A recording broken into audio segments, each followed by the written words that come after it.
You probably already know that the book of Acts is part 2 of the Gospel according to Luke. The same author wrote both of them. As I said, the Gospel focuses on the life of Jesus from his birth narrative up through the resurrection.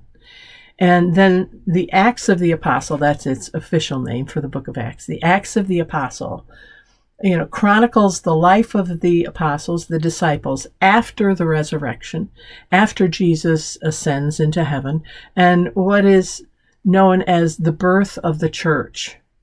It's kind of a history book in a way.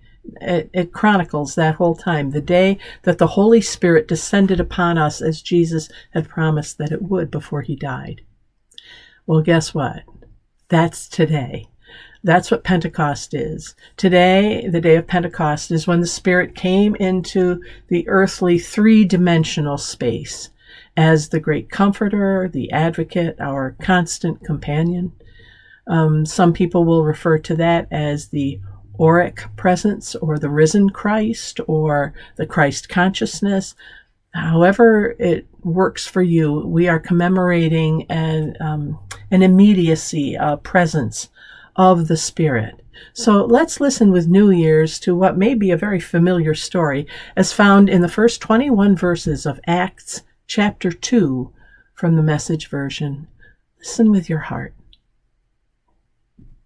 When the feast of Pentecost came, they were all gathered together in one place. That is, all the disciples, the followers. Without warning, there was a sound like a strong wind, gale force. No one could tell where it came from. It filled the whole building. And then, like a wildfire, the Holy Spirit spread through their ranks.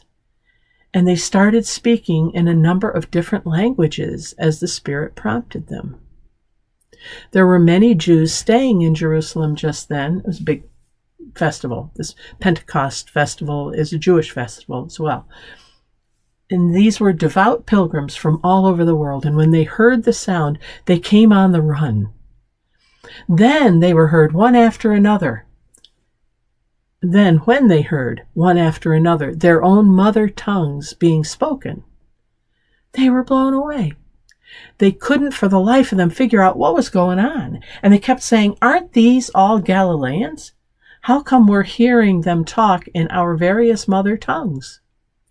Parthians, Medes, Elamites, visitors from Mesopotamia and Judea and Cappadocia, Pontus and Asia, Phrygia and Pamphylia, Egypt and the parts of Libya belonging to Cyrene, immigrants from Rome, both Jews and proselytes, even Cretans and Arabs. They're speaking our languages, describing God's mighty works, they said. Their heads were spinning. They couldn't make head nor tail of any of it. They talked back and forth, confused. What's going on here? Others joked, they're drunk on cheap wine. And that's when Peter stood up. And backed by the other 11, he spoke out with bold urgency. "Fellow Jews, all of you who are visiting Jerusalem, listen carefully and get this story straight.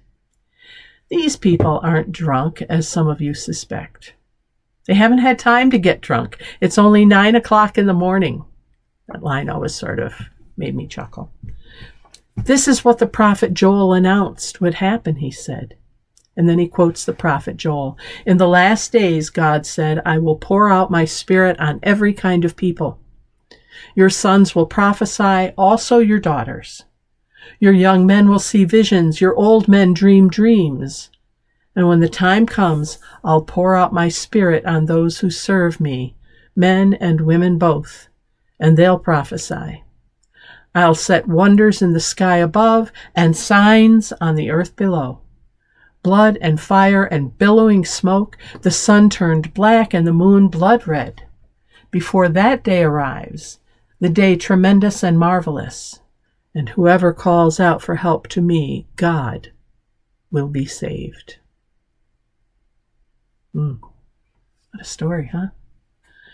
This is the Spirit's word for us today. Thanks be to God. Now let's go talk about it.